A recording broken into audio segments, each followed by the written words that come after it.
Olá a todos, sejam bem-vindos ao nosso canal, ao nosso lab.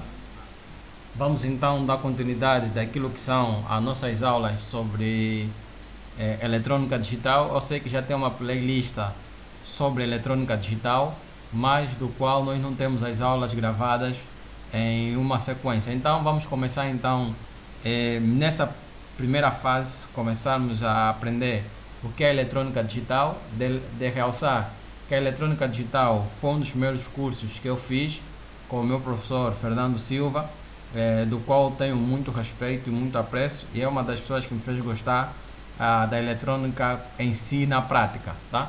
Então espero que nesse formato de vídeo que nós vamos utilizar agora, vocês possam aprender e possam também adquirir os materiais e fazer então a prática passo a passo, conforme nós vamos fazer aqui nos vídeos. Então, primeira coisa que nós vamos realçar, quais são os materiais necessários para nós podermos então aprender eletrônica digital. Primeira coisa que você tem que ter é um material de apoio, né? Vou usar aqui esse caderno para escrever as coisas importantes, porque a eletrônica digital não começa logo com os aspectos práticos, começa com alguns conceitos teóricos, tá? Então, alguns conceitos eu vou escrever e você então vai também tendo um caderno aí onde você vai apontar esses conceitos, tá? Tudo que é conceito e for importante eu vou escrever aqui de modo com que você então aprenda. Eu vou escrever com letra legível e de modo com que você então também possa perceber quais são os conceitos importantes que nós daqui a pouco vamos começar então a realçar. A outra coisa que nós vamos precisar é de uma placa bedboard, tá? Essa é uma placa bedboard, é uma placa de protótipos onde nós montamos os circuitos de forma temporária, ou seja, conforme podemos notar, estou aqui a colocar um jumper, tá? Vou colocar aqui um jumper, espero que vocês estejam a ver. Vou colocar aqui um jumper, tá? Vermelho, aqui tem um lado vermelho, então vou colocar aqui no vermelho, e outro jumper vou colocar também aqui no lado vermelho. Geralmente é aqui onde nós colocamos o sinal positivo. E aqui no lado azul, que é o negativo, vou colocar também aqui o sinal negativo, e também vou colocar aqui então no outro azul, que é também o lado negativo. Então, conforme a gente pode notar, vamos precisar dessa placa bedboard para fazer o que? Para montarmos lá os circuitos temporários. Dizer que a eletrônica digital não se aprende só com teoria, se aprende com prática, e para podermos fazer as práticas vamos precisar dos circuitos integrados. Esse é um circuito integrado, essa é uma porta NOT 7404, não sei se vais conseguir observar, acredito que não, mas esse é um 7404, vamos ver depois quando a gente testar o seu funcionamento, do qual vamos precisar então colocá-lo na placa bedboard para podermos testar o seu funcionamento. Temos aqui mais um, esse é o 7432, que é uma porta OR, tá? Uma porta OR que também vais precisar, também podes adquirir, e vamos precisar então também metê-lo na placa e depois então também testamos a sua lógica, tá? Então, uma vez que nós colocamos esses componentes na placa, nós podemos desmontá-los, tá? Para desmontar, vou recorrer aqui a um objeto que vai me ajudar a remover o circuito integrado da placa, tá? Por isso essa placa me possibilita montar os circuitos de forma temporária, me permite montar e desmontar. Conforme podemos notar, voltei a tirar os circuitos integrados uma vez que eu já tinha colocado eles na placa. Então, conforme podemos notar, é assim que vamos trabalhar. Vamos aprender exatamente nesses modos: colocar o circuito integrado na placa e verificar os seus testes, tá?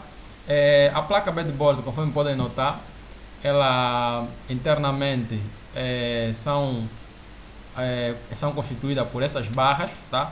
Temos então aqui essas barras metálicas, conforme podem notar, há aqui uma barra que começa aqui até aqui, e essas duas barras estão na horizontal, enquanto que essas barras do meio estão na vertical, estão todas separadas entre si, tá? Então esse é mais ou menos o aspecto interno de uma placa bedboard. Ela é assim, mas o lado dela interno é assim. Então vamos ter algumas aulas onde vamos realçar mais alguns aspectos da placa bedboard. Então não se preocupa que vais aprender a trabalhar com essa placa bedboard. Adquira uma de modo com que você então vai poder perceber melhor e acompanhar melhor as nossas aulas. Vamos precisar também de um multímetro, tá? Então tenho aqui um multímetro portátil, tá? Então é só ligarmos aqui, liguei aqui o meu multímetro. Esse multímetro será importante para nós então medirmos algumas grandezas elétricas, tá? Vamos precisar de medir algumas grandezas elétricas, inclusive já na aula de hoje vamos aprender já a medir uma das grandezas elétricas, tá? No nosso circuito. E também então temos aqui a famosa escala, que é a escala de continuidade, tá? Vou testar aqui a escala de continuidade, de modo que quando eu testar, tá? Então consigo notar que há uma continuidade. Essa escala é importante, vou realçar daqui a pouco também. Por enquanto estou a apresentar os materiais que a gente vai precisar para então aprender a eletrônica digital. Para além do multímetro e das placas breadboard, vamos precisar ainda nas nossas aulas de alguns resistores, tá? Esse é um resistor, e de alguns LEDs também, tá? Alguns LEDs, alguns botões. Na medida que a gente vai avançando com as aulas, eu vou explicar o que a gente necessita para a próxima aula. Outra coisa de realçar também, que vamos precisar nas nossas aulas, vamos precisar também de condutores, tá? Nós sabemos que para o dispositivo poderem ser ligados de um ponto para o outro, é necessário fazer o uso dos condutores. Então, isso é um fio condutor. Onde é que você pode encontrar esse fio condutor? Então, eu tenho aqui um cabo UTP, tá? Tenho aqui um cabo UTP, do qual basta você descarnar, tá? Basta descarnar aqui o cabo UTP e vais conseguir então remover esses condutores, tá? Então, basta você segurar isso aqui, tá? E puxá-lo, né? Vais puxar isso e vais então descarnar. Agora não vou descarnar aqui esse cabo, né? Para não me levar muito tempo, tá? Mas você lá em casa, só segurar um cabo UTP e vais conseguir então extrair alguns condutores, de modo com que você então possa fazer as aulas práticas. Então, conforme podemos notar, é só paciência, nada de fazer muito esforço, tá? E vais então conseguir remover o cabo, o condutor, tá? Então vou remover aqui para a aula de hoje. Então esses condutores vamos utilizar nas outras aulas. Então é importante você ter esses condutores para poder então fazer ligação com os outros dispositivos, tá? Então isso é importante que você tenha esses fios condutores. Então temos aqui agora, vamos notar que aqui aparecem alguns fios condutores que nós poderemos então utilizar nas aulas práticas, tá? Então esse é um dos locais que você pode então vir remover os condutores. Outra coisa importante que nós vamos precisar é de uma fonte de alimentação. Para o nosso caso, vou usar aqui um carregador da Nokia. Não tem uma fonte de alimentação de bancada e também ainda não começamos a falar sobre eletrônica analógica. Se estivéssemos a falar de eletrônica analógica, poderíamos então aprender a construir a nossa própria fonte de alimentação. Mas por enquanto não tenho isso. Então eu tenho aqui essa fonte. Vou primeiro desligar, tá? Vou remover esse pino que está aqui, uma vez que eu já não preciso, tá? Já não preciso esse condutor. Então aqui ele vai me dar dois condutores, tá? Vai me dar aqui dois condutores que eu vou utilizar nas aulas, tá? Para poder alimentar o meu circuito, tá? Vou precisar desses camaradas então para poder alimentar o meu circuito. Então vamos ter essa paciência. Atenção que aqui as coisas são feitas em tempo real, conforme já temos explicados, tá? Vamos aprender a fazer as coisas um passo a passo. Por isso é necessário você ter o teu próprio material, de modo com que você então aprenda. Já está aqui, então descarnamos. Possivelmente o vermelho é o 5 volts, tá? Possivelmente o vermelho é o 5 volts e o verde é o nosso GND. Para poder testar, tenho que ligar na tomada e verificar então com o meu multímetro, saber quais são as tensões que eu tenho e saber quem é o positivo e quem é o negativo, uma vez que isso nos dá tensão contínua, tá? Então já descarnei aqui os meus condutores. Tens que ter cuidado para eles não se tocarem, tá? Para não criar então um curto-circuito. Então esse é o lado vermelho. Vou aplicar aqui um condutor vermelho, tá? Vou aplicar aqui um condutor vermelho, tá? Vou aplicar aqui um condutor vermelho que vai me possibilitar então ligar e desligar o lado positivo do meu circuito, tá? Enquanto aqui então no outro lado vou aplicar um condutor azul. Atenção que eu ainda não sei quem é o positivo e quem é o negativo. Vamos já aprender daqui a pouco como saber então quem é o positivo e quem é o negativo. Então esse é o lado do vermelho, e aqui vou colocar então o condutor azul, né? Vou colocar aqui um condutor azul que vai indicar que esse lado então vai ser o nosso negativo. Vamos já verificar quem é o positivo e quem é o negativo. Para mim saber quem é o positivo e quem é o negativo, a primeira coisa que eu devo fazer então é ligar esse dispositivo. Vou só enrolar aqui, tá? Vou enrolar aqui e agora vou então ligar esse meu dispositivo na tomada. Vou ligar aqui, tá? Vou ligar aqui o positivo e vou ligar aqui então o meu negativo. O meu condutor é azul e aqui o meu condutor vermelho e aqui o meu condutor azul.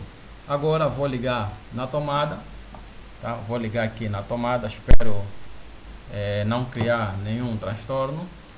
Vou ligar aqui então na tomada e agora vou medir para verificar qual é a tensão. A tensão que eu não posso medir na escala de continuidade, devo medir na escala de tensão contínua. Então vou regular aqui para a escala de tensão contínua. Eu sei que não vai me dar uma tensão superior a 5 volts, tá? Não sei que não vai me dar uma tensão superior a 20 volts, então vou colocar aqui na escala de 20 de tensão contínua, tá? Então vou colocar aqui e verificar então qual vai ser o valor de tensão que eu vou obter.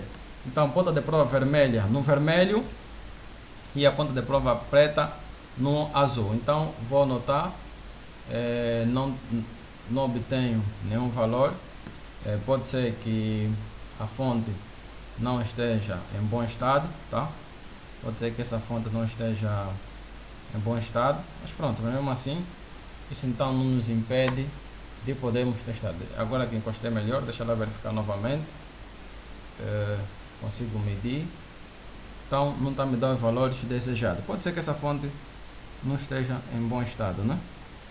Depois vamos então procurar uma outra fonte e verificar se ela está em bom estado. Essa fonte acredito que não está boa, então vamos precisar de uma fonte, de uma segunda fonte de tensão. Uma vez então que já notamos que essa fonte de alimentação está com problema, vamos descartá-lo, tá? Vamos descartar essa fonte de alimentação, tá? Quer dizer que ela não serve para o nosso trabalho. Vou então recorrer a um cabo USB, tá? Um cabo USB de smartphone. Vou então fazer aqui um recorte, tá? Vou então recortar aqui, tá? Vou fazer aqui um recorte desse mesmo cabo e vou então utilizar esse lado no meu computador. Vou ligar então isso no meu computador. Por enquanto vou segurar então aqui o condutor azul, tá? Vou aplicar aqui o condutor azul. Já sei que aqui o preto é o meu GND, tá? Vou colocar aqui o meu condutor azul, tá? Então tem que ter sempre uma fonte de alimentação para poder então alimentar os nossos circuitos, tá? Então por isso é importante assistir essa primeira aula, onde então realçamos quais são os componentes essenciais para você então prosseguir durante as aulas, tá? Então uma fonte de alimentação é importante para podermos então alimentar o nosso circuito, tá? Então tá aqui, tá? Então agora vou ligar, tá? Agora vou ligar e verificar então qual é a tensão de alimentação. Dizer que as aulas poderão ser um pouquinho longas, porque vamos fazer então um passo a passo das coisas, né? Então isso pode levar com que algumas aulas sejam muito longas, enquanto que outras sejam muito curtas. Mas curta e compartilha as aulas com mais pessoas para que mais pessoas também possam aprender. Então aqui é o positivo, vou colocar agora aqui. Vou testar agora aqui, vou colocar aqui continua na escala de 20, porque sei que não vai me dar uma tensão superior a isso. Então aqui, e vou colocar também aqui. Então já vejo que aí está me dando uma tensão de 6 volts, né? A minha entrada USB do computador está a dar 6 volts, mas isso não é problema. Se eu inverter as polaridades, vou verificar aqui que vai aparecer aqui um sinal negativo no meu multímetro, tá? Quer dizer, esse sinal negativo que está aparecendo aqui no meu multímetro quer dizer que eu inverti a polaridade das pontas de provas. Então já sei que aqui é o lado positivo, tá? Já sei que aqui é o lado positivo e aqui é o lado negativo. Agora, com esse lado positivo e negativo, agora vou ver aqui, vou ligar aqui o meu lado positivo, tá? Vou ver agora aqui, vou ligar aqui o meu lado positivo e vou ver aqui, vou ligar aqui o meu lado negativo, o inverso, né? Inverti, né? Aqui liguei o positivo e aqui liguei o negativo, tá? Só que quando eu venho para aqui, quando eu venho medir aqui nessa extremidade, o positivo e o negativo, o que acontece? Ok, me dá 5 valores, ok. Tá querendo dizer que essa placa não tem esse separador como essa, né? Não tem um separador nessa extremidade, tá? Algumas placas aqui esse ponto é separado, como é o caso dessa. Aí, outras placas aqui não é separado desse lado, então não vou precisar colocar aqui um condutor, tá? Não vou precisar aqui colocar esse condutor aqui. Conforme podem notar, essa placa até já vem aqui que aqui são separados. Aqui nessa placa aqui eu consigo. Então por que eu devo colocar esses dois condutores? Devo colocar esses dois condutores para que a tensão espalhe-se ao longo dessa trilha, tá? Então vou vir meter aqui agora na trilha final e consigo obter a mesma tensão que está a sair aqui desse ponto, tá? Eu estou até aqui nesses pontos, tá? É a mesma tensão que está a chegar até aqui neste ponto, tá? Então essa é a importância de colocar estes condutores aqui na placa breadboard. Então vamos aprofundar mais sobre isso quando então começamos a mexer nos aspectos práticos dos circuitos integrados, tá? Então por enquanto vou desligar, tá? Por enquanto vou desligar e vou colocar então aí a minha placa em standby. Então qual é o primeiro conceito? Então eu tenho aqui a minha fonte, o meu multímetro, por enquanto também vou colocá-lo aqui de lado, tá?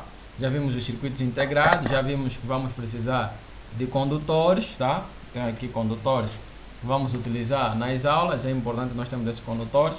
Vamos então ver o primeiro conceito de eletrônica digital. Lembrar que eletrônica digital e sistemas digitais é a mesma coisa, tá?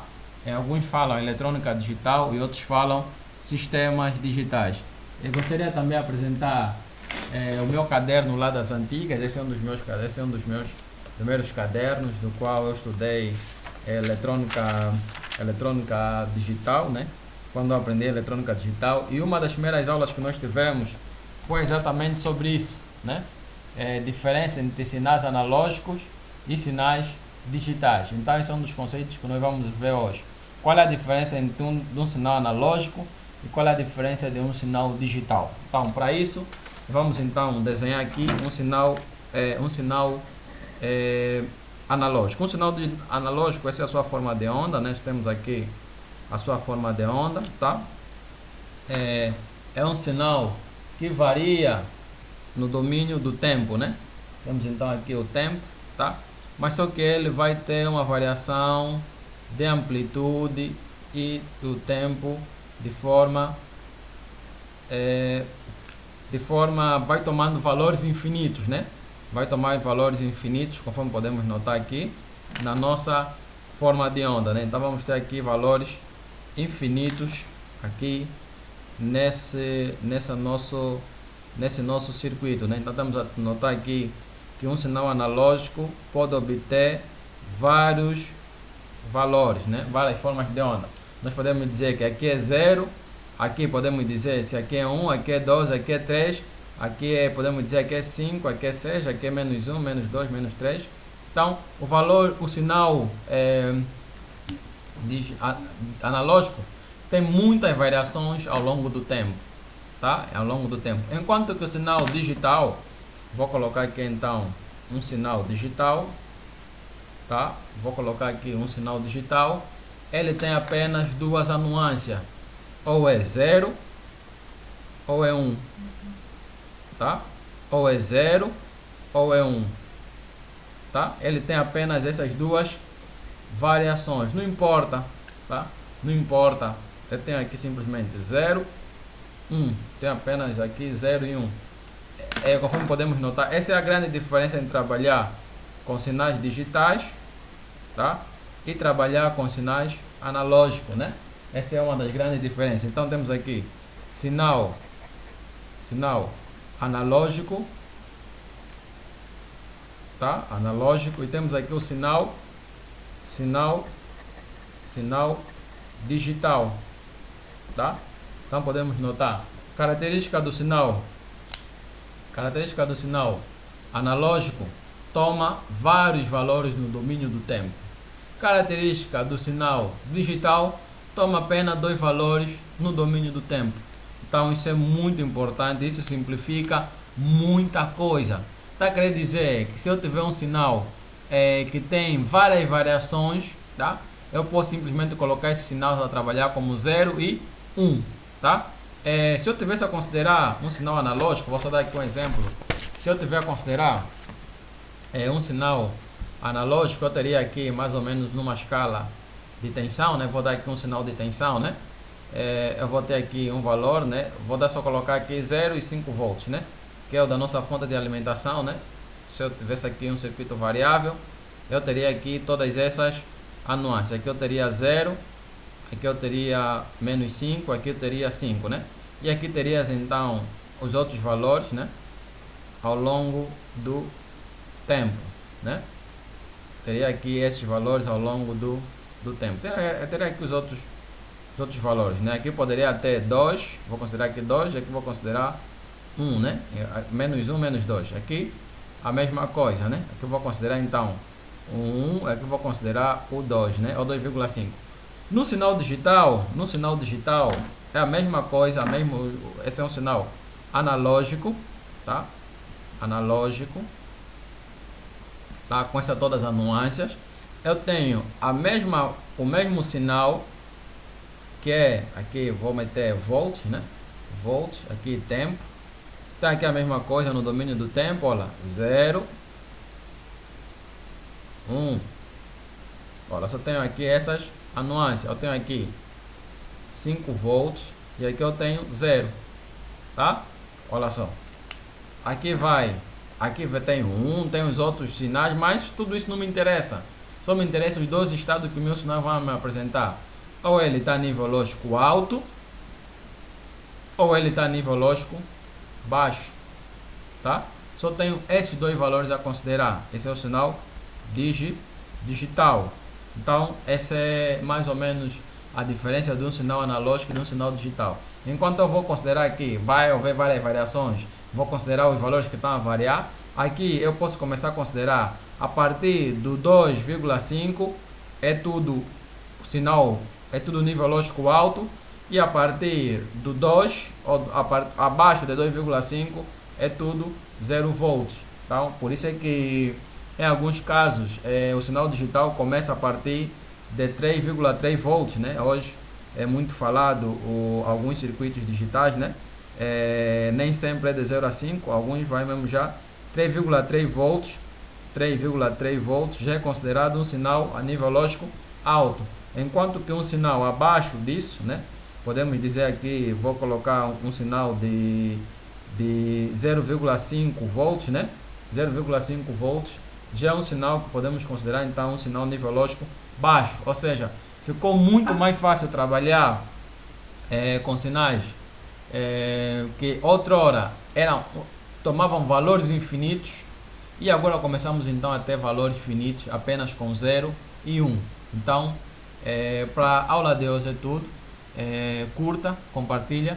Na próxima aula vamos então dar continuidade naquilo que são as nossas aulas. Vamos então falar sobre então com esse conceito de eletrônica analógica e eletrônica digital. A eletrônica digital então gerou um novo conceito que é importante nós então começamos a perceber, né? Porque a eletrônica digital, aqui os valores, toma vários valores, podemos dizer valores decimais, e aqui então torna valores binários, né? Porque aqui só trabalha com 0 e 1. Então é possível sair de um sistema para o outro. Então é isso que nós vamos começar na próxima aula. Vamos então aprender a converter o sistema primeiro vamos conhecer os sistemas, quais são os sistemas de numeração, e depois vamos então aprender como converter de um sistema para o outro sistema. Então curta, compartilha, nos vemos na próxima aula com muita motivação. Então essa será a nossa aula para esse novo projeto. Então qualquer dúvida coloca nos comentários que eu poderei lhe responder. O nosso muito obrigado.